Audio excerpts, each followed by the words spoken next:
అందరికీ నమస్కారం అండి. శైలజ వినిపించే కథల ఛానల్కు స్వాగతం.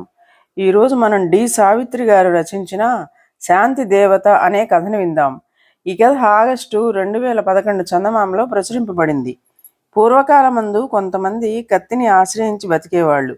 అనగా కత్తిని చేతబట్టి యుద్ధాలలో పాల్గొని జీవనం సాగించేవారు.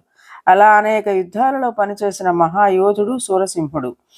అతనికి ఒకానొకప్పుడు ఉద్యోగం లేకుండా పోయింది. ఎందుకంటే రాజులకు యుద్ధాలంటే విసుగు పుట్టింది. అందుచేత వారిలో వారు సంధులు చేసుకున్నారు. రాజ్యం ప్రశాంతంగా ఉంటే యుద్ధం ఎందుకు, సైనికులెందుకు? ఇప్పుడు సూరసింహుడికి గట్టి చిక్కే వచ్చింది. అతనికి చేతనైన పని ఒక్కటే, కత్తి చేపట్టడం, ఎంత తలనైనా అవలీలగా నరికేయడం. మరిప్పుడు యుద్ధం పని లేదాయే, వానికి మరే పని చేత కాదాయే, ఎలా?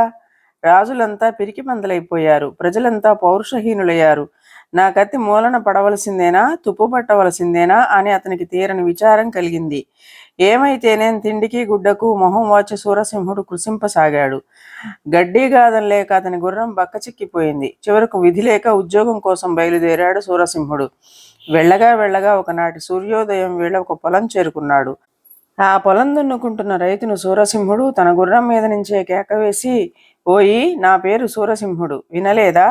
నేను మహాయోధుణ్ణి. నేనిప్పుడు పని లేకుండా ఉన్నాను. నాకేమైనా పని చూపించగలవా అన్నాడు. ఈ ప్రశ్న వినగానే రైతు దున్నటం మాని సూరసింహుడి కేసి చప్పున తిరిగి చూశాడు. వరలో కత్తి వాలకం చూడగా రైతుకు భయము వేసింది, జాలి కలిగింది. నాగలి దున్నటం చేతనైతే నా దగ్గర పని ఉంది. ముందు ఆ కత్తి కఠారులు అవతల పారవేసి రావయ్యా అన్నాడు రైతు. అందుకు సూరసింహుడు, అబ్బాయి, నాగలి దున్నటం నా చేత కాదు. నీకు శత్రువులు ఎవరైనా ఉంటే చెప్పు, నిమిషంలో వాళ్ళ తలను నరికి నీ ఎదుట పెడతా. నాకు భోజనం, నా గుర్రానికి ఇంత దాణా ఏర్పాటు చేస్తే చాలు, మరేమీ వద్దు అన్నాడు. రైతు మాట్లాడలేదు. క్షణకాలం సూరసింహుని కేసి చూసి మళ్ళీ ఎప్పటిలా పొలం దున్నుకోసాగాడు. పౌరుషహీనులు. మనిషన్న తర్వాత శత్రువే ఉండడా? శత్రువును సంహరించడం చేతకాకపోతే సరి, పైగా నన్ను నాగలి దున్నుకు బతకమంటున్నాడు ఈ పిరికి పంద. నా వంటి యోధుడు చేయవలసిన పనేనా ఇది అనుకున్నాడు తనలో సూరసింహుడు. అనుకొని అలా ఒక అరణ్య మార్గం పట్టిపోగా పచ్చటి మైదానం కంటబడింది. ఆ మైదానంలో మంచి ఎత్తున ఒక దేవతా విగ్రహం ఉన్నది. అదే యుద్ధ దేవత. ఉత్సాహంతో గుర్రాన్ని దౌడు తీయిస్తూ పోయి సూరసింహుడు ఆ విగ్రహం ముందు నిలబడ్డాడు. ఆ దేవి విగ్రహం 20 అడుగుల ఎత్తున ఉంది. నిప్పులు చెరిగే కన్నులు, చేతులలో విచ్చుకత్తులు భయం కొలుపుతూ ఉన్నాయి.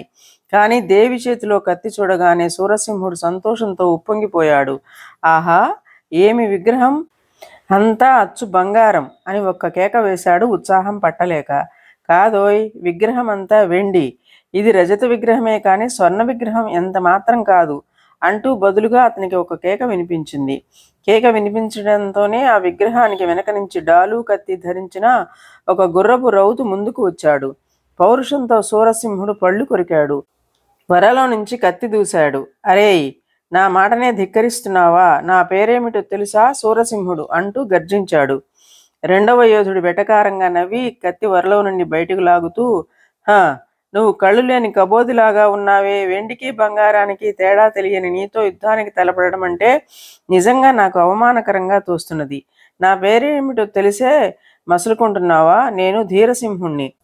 రా, నా కత్తి బలం చవి చూపిస్తా అన్నాడు గుర్రాన్ని ముందుకు ఉరకలు వేయిస్తూ. మరుక్షణంలోనే యోధులిద్దరూ తలపడ్డారు. కత్తుల ఒరిపిడితో, గుర్రాల సకలింపులతో, వారి పురుషవాక్కులతో ఆ ప్రదేశం తెరిపి లేకుండా మారుమోగిపోయింది. అంతలో హఠాత్తుగా ఆగండి, కత్తులు వరలో పెట్టండి అంటూ ఒక కేక వినిపించింది.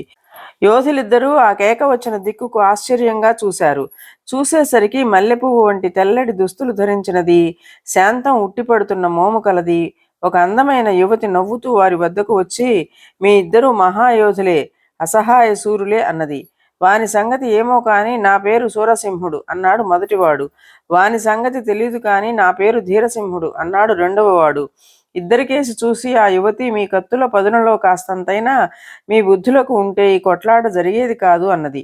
ఈ మూర్ఖుడికి దూరదృష్టి లేదు. ఈ యుద్ధ దేవత వెండి విగ్రహందిట అని పరిహసించాడు సూరసింహుడు.